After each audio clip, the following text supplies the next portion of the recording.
Ladies and gentlemen and boys and girls, welcome to yet another episode of Red Lima Shenanigans of 1977. It's time for the Boston Sports News Talk from Big Beefy E's Boston Ballers Beat. And here's the host that will bring you all the Boston sports news, Eric M. Lima. Hey, thank you very much, Mr. Announcer, sir. Well, hello there, everyone. Welcome to yet another episode of Eric Lima Shenanigans, 1977, episode 1679. Haven't done this segment in quite a while, and I think we should get to it now that the football season is underway. It will be Big Beefy E's Boston Ballers Beat. It will be episode number 4. Big Beefy E's Boston Ballers Beat. Now you want to know what that is. Well, Big Beefy E was a nickname given to me by the Bofus and the Sophus crew. That'll be Mr. Garrison 96, Romy 2184, the Putnam Brothers, Alex and Austin, A Pizzle 90 and Austin Putnam. Better known as Garrison Newkirk, Jerome Latimer, Alex and Austin Putnam. I figured they give me a nickname. I'm going to run with it. I'm going to go with it. I got a segment for it. I figured since I'm a Boston sports fan, why not? Big Beefy E's Boston Ballers Beat. Say that 5 times fast, kids. If you can, it's a tongue twister. Gotta love it. All right, then. Very hyped. There's lots of news going on in New England sports today. Lots of news in New England sports, I know. It's been a crazy week. Has been a crazy week. And I think when it comes to the week of Friday the 13th, weird things do happen. It gets so crazy to the point where you want to go, can this week be over yet? And you say, I don't know. Can it? Well, it has. Well, as you know, this past Thursday, Marvel vs. Capcom Fighting Collection came out, and everybody's already complaining. Why? Justin Wong. Everybody's complaining that he's been beating them in Marvel vs. Capcom 2. Hey guys, I know you guys have been wanting to play in rollback netcode and all that. Here's what I do. I don't play anybody at all. Why? I play by myself when it comes to the fighting games sometimes. You know what I mean? Nobody wanted to play against me in the arcades when I played these games, so I figured why the heck not play by myself. Offline play. Duh. Select that and you're good to go. Oh, man. How'd the AI computer challenge you? Anyways, avoid Justin Wong. Just play by yourself, man. That's what I like doing. When it comes to video games, I don't mind playing by myself. Especially when you have friends over. And when I was a kid, I know one of my best good friends, Stephen Horn. We played Super Mario Bros. We had a lot of fun, and every time we die, we all laugh and like, oh, he jumped on his nose and all that crazy stuff. And we have a good time, It's all about fun. But we're gonna play some. We're gonna do some Big Beefy East Boston Ballers Beat. I have my Red Sox yearbook here with me. As you know, speaking of the Red Sox, they lost again to the Yankees 5-2, and Aaron Judge, I'm telling you, Aaron Judge has been a pain to try to pitch to. And Cutter Crawford, he's got, I think here's the reason why the Red Sox have not been, they have been, they're at 75-75 right now, 12 games out with, let me just, the Red Sox schedule is in here with basically 3, 6, 9, 12 games left. 12 games left. The Red Sox will have to have a serious winning streak. Has to win out the rest of the season, and the Yankees have to lose out in the rest of the season for the Red Sox to take the division. I don't think that's happening. I'll tell you why. The Yankees are just too good. I got to give credit to the Yankees. They acquired Juan Soto, and I think that was the catalyst that put the Yankees back on top of the American League East. And the pitching is okay, but will the pitching carry them further into the playoffs? We don't know. We know the offense can. Now that offense, we have, again, you got Aaron Judge, Juan Soto, Giancarlo Stanton, and sometimes Anthony Rizzo, if he hasn't had, I think injuries have kept Rizzo from reaching that 30 homer potential, something like that. He usually can hit the cover off the ball. You get those 4 guys in the lineup, and they're healthy, and they're going. You can't stop them. You add the fact that Jazz Chisholm Jr. has a little speed to the base paths. You add him to that lineup. The Yankees are just virtually unstoppable. You got a lot of young players in Anthony Volpe, and and just they're very impressive. I mean, what's the Yankees back in the 90s, mid-90s, they had some great players like Jeter, Tino Martinez, Scott Brocious, Hideki Matsui and such. I mean, Matsui came in the later 90s, but might I digress. Was it in the 2000s? I think Matsui in the 2000s. Yeah, they ended up picking up, Roger Clemens, David Wells, for the rotation. You got John Wetland and John Wetland, Mariano Rivera, Mike Mussina, Andy Pettit. I can go on Jorge Posada. I can go on with the pitching, catching, and all, and defense and all that for the Yankees. As a Red Sox fan, you got to study up on the Yankees because it was the greatest rivalry in baseball history. But right now, like I said, the Red Sox, lost 3 out of 4 against the Yankees. That doesn't bode well for Boston's chances now. I look at the wild card standings. Boston's 4.5 games out. Detroit and Seattle 2.5 out. And I think, like I said, the Red Sox may have to win out the rest of the season, or Detroit and Seattle will have to have a huge losing streak in order for Boston to even jump on one of those wild card spots. Stranger things have happened before, but I don't know. I really don't know. Maybe if the Red Sox do lose out, and a lot of people are upset when ownership. They're making them. This ownership wants to spend all their money on stuff and not on other things and not on players and help the Red Sox try to go. Listen, if John Henry does care about the Red Sox, he will let Craig Breslow make some deals and save the money to make those deals. And personally, John Henry, some of the owners can be really out of their minds. Listen, you own the Red Sox, you make sure you stick with the Red Sox, man. You guys like.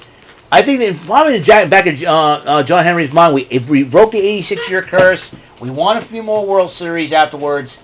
Let's just hang back and let other teams have it and all that. We want to be competitive every year. So I don't know what heck John Henry's thinking at the time, but you know what? Listen, yeah, we want you to listen. You got us to break the curse. You got the Red Sox to break the curse and all that. What do they want them to win world championships for you guys? And that's what they want. You want to make more money? Get them to win more world championships. And that's and use some of your money to help out the Red Sox in that one. I don't know what sports owners sometimes are a little cuckoo in the cabasa. Sometimes you have all the money, you go cuckoo, cuckoo, cuckoo, and you go hoo, hoo, hoo, hoo. Your eyes cross up and go, hello, my name is George. Okay. Anyways, I'm like sports owners sometimes are cuckoo, cuckoo. It's like who's running the team? Beavis and Butthead. Hey Beavis, check it out. Can we just spend money on hot chicks and stuff? No, we gotta spend money on players so they can kick butt, help our team kick butt and win championships. Championships are cool, and championships with these chicks. Oh yeah. Okay, let's do that then, Beavis. Something like that. I don't know. So there's that. The Red Sox. Well, if they don't make it to the playoffs, well, I think a lot of off-season working out to do. See if they can acquire. I know many key injuries to players. I think ever since Trevor Story came back to the lineup, the Red Sox started hitting the ball again, which is, I think, Trevor Story's presence in the lineup is really, really missed at that point. But also in our pitching, ever since trading away Chris Sale, that's another mistake the Red Sox made. And that Von Grissom trade, and Braves ended up being winners on that one. Sox ended up being losers on that one. Then you got, we still got Lucas Giolito with Tommy John surgery, and we got Liam Hendricks as well. Hopefully they come to the team. I know James Paxton is going to retire at the end of the season. Liam Hendricks, we acquired him from Chicago, and we're hoping that him and Lucas Giolito will make a huge difference for us for the Sox next year. And that's what I'm hoping that to be that. I think I look for Liam and Lucas to come to the team and help us out. And even though the Red Sox did pick them up, they haven't got a chance to pitch an inning or throw a ball at all. And I'm hoping that next season Lucas Giolito and Liam Hendricks will help us. I'm hoping that's the case for next season.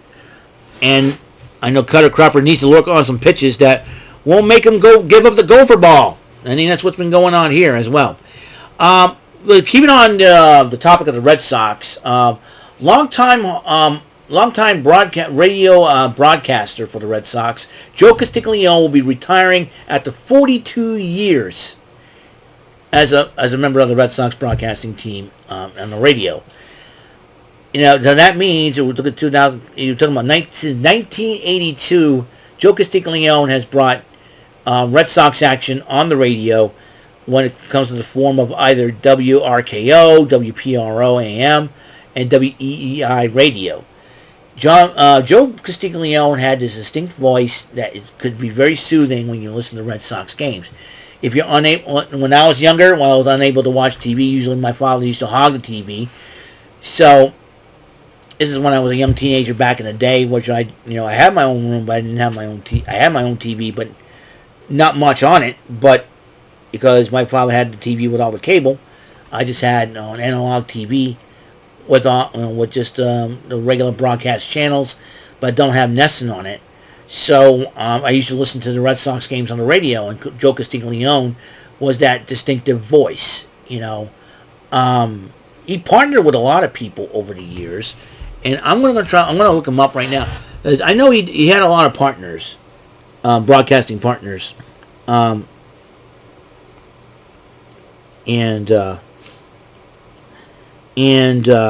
let's see.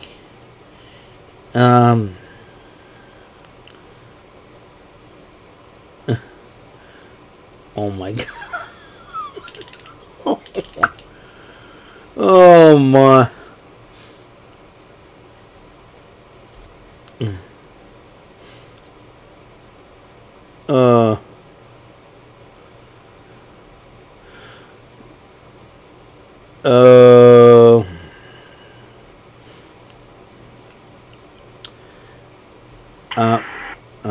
Kitty. All right.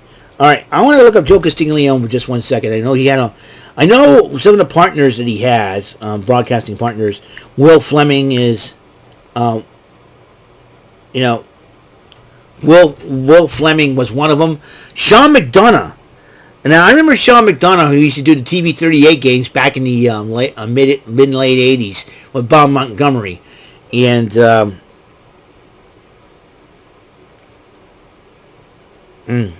So,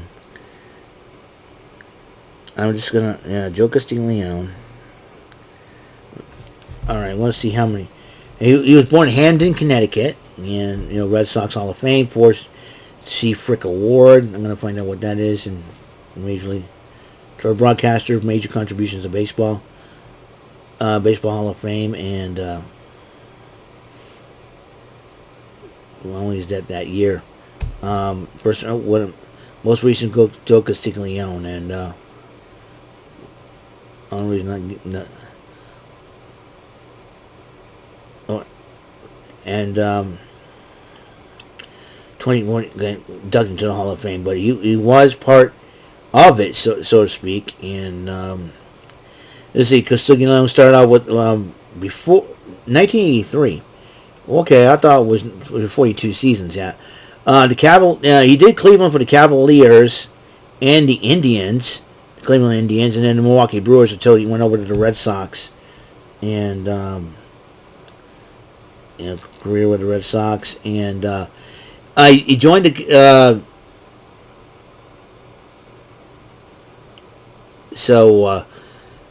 he teamed with Ken Coleman at first in 1983, and he admitted. Wow, okay, he was covering pending victory celebration. And when Coleman retired in '89, Bob Starr took over. And then Bob Starr took over for 3 years, and then from 1993, Jerry Trupiano, and nationally known, and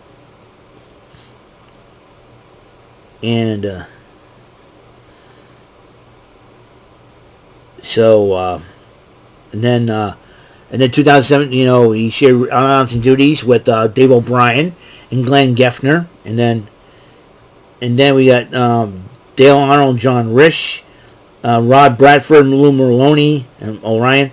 And then John Ryder. And and then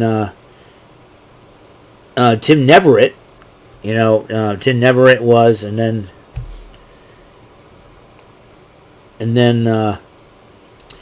part of a promotion called Riper and the Boots. John Sterling called the Red Sox game, and Joe Castiglione retired to catch made by Andrew Benintendi. He made in the ninth inning. He fell out of his chair, and that was really funny. And he worked with Will Fleming and Sean McDonough, and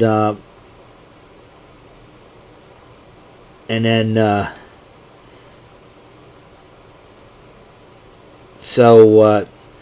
But he will continue in an ambassador type role for the team. So I'm gonna look up Sean McDonough, and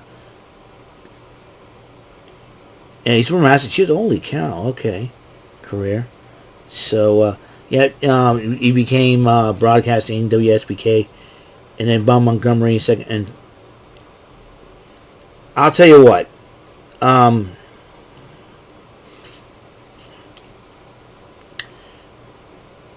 I'll tell you what. I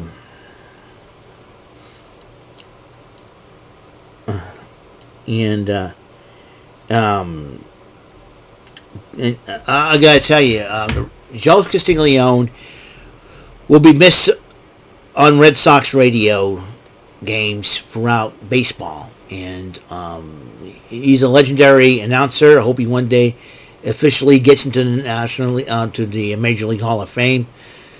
But if they have a Hall of Fame of broadcasters, definitely Joe Castiglione would be part of it, in my opinion. So congratulations to Joe Castiglione. 42 years of Red Sox baseball with a soothing voice. His catchphrase, "Can you believe it?" I very, very honored to hear his voice while listening to Red Sox games over the years, and I want to congratulate Joe Castiglione on an awesome retirement, and to say, thank you, Joe Castiglione. Yeah. Very, very honored to, hear his voice, and one of the greatest Red Sox broadcasters. And Shenanigans salute to you, Mr. Joe Castiglione, retiring after this season. So, who's going to call the games now with Sean McDonough? And Sean McDonough will probably be the lead play-by-play announcer for WEEI going forward, unless somebody in the Red Sox are dumb enough to fire him. So we'll find out for sure what will be in the future for the Red Sox radio station, WEEI, who will be calling the games. But then you got the New England Patriots. They started their football season already. They got their first win on the road against the Cincinnati Bengals, upsetting them 16-10. And then in a hard-fought matchup that could have gone either way, but unfortunately there was a defensive pass interference call against Jonathan Jones, which a lot of people are not very happy about. I'm not very happy about that call. If you think about it, I don't think, even Tyler Lockett, who Jones was defending, didn't think it was a pass interference either. And that kind of, I don't know what's going on with refereeing in the NFL as of late, but don't get me started with that, because I'm starting to think there's something fishy going on. Ever since the gambling thing, the sports betting thing has now been a thing, I think there's something fishy. There's a lot of fishy things going on. I think referees getting paid off here. I don't know. And for me to say that is totally crazy, but I felt like I'm pulling my tinfoil hat on this one. I think there's something fishy going on here. I feel like the Sheriff of Nottingham in the Disney Robin Hood movie. There's something funny going on around here.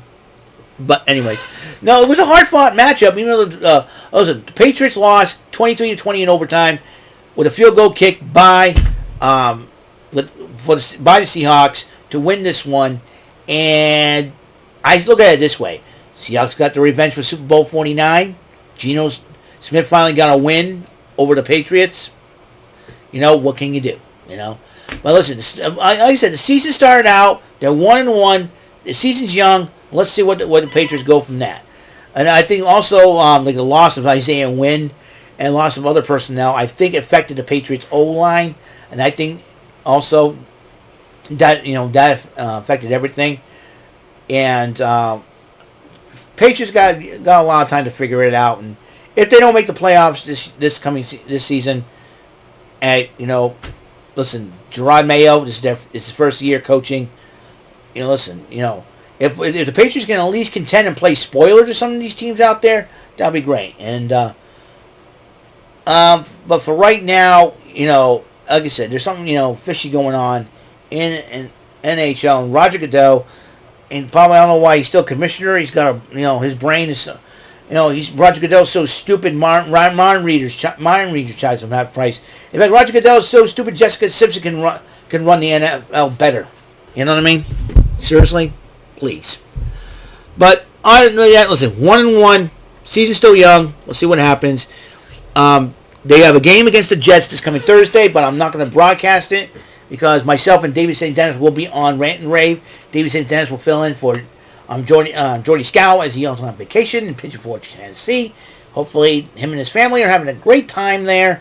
Me and David will be holding down, help Brandon, Michael, and myself hold down the fort. We'll be good. So we will be good. So I'm totally excited. We're gonna have some fun, and we're gonna rock and roll, strut and stroll. So there's that. That's it. That's all the time we have on the show. Episode number 1679 is complete, and next episode, yep, we're playing that. So I will see you guys later, and until the next episode comes rolling around, Mr. Announcer, take us home. That is all for today's episode. This is your announcer speaking for Eric Lima Shenanigans of 1977. A Big Beefy E, doing for Bob Saget Productions, and in association with a Raven Bofa Telepictures and Distribution. Thank you for watching today's episode. Tune in next time for another episode of Eric Lima Shenanigans of 1977. Goodbye for now.